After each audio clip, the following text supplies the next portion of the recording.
sa mga magtatanong nga pala kung sulit nga ba ang GoPro Hero 4 para sa taong 2026 is eto yung sagot ko.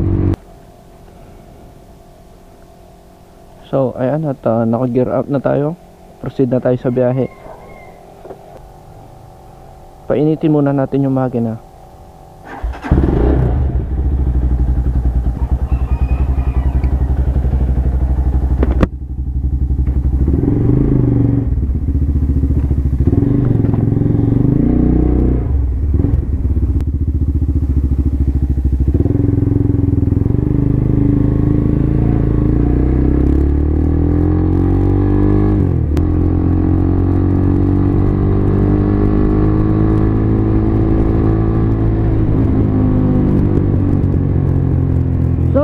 Guys, at good morning ulit.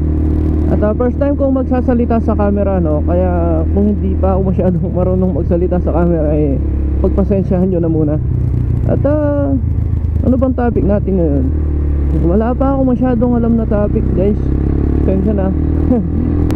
Ginawa ko lang tong vlog na to at para ma-practice yung pagsasalita ko sa camera, para sa mga future na video is makapag-explain ako ng maayos tungkol sa mga topic o sa mga content ko, no?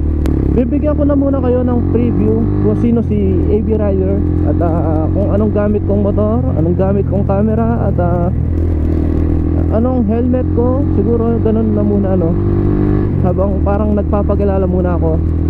So ipapakilala ko sa sarili ko. Ako nga pala si AB Rider at motovlogger aspirant, no? So gusto ko lang namang makapag-share ng mga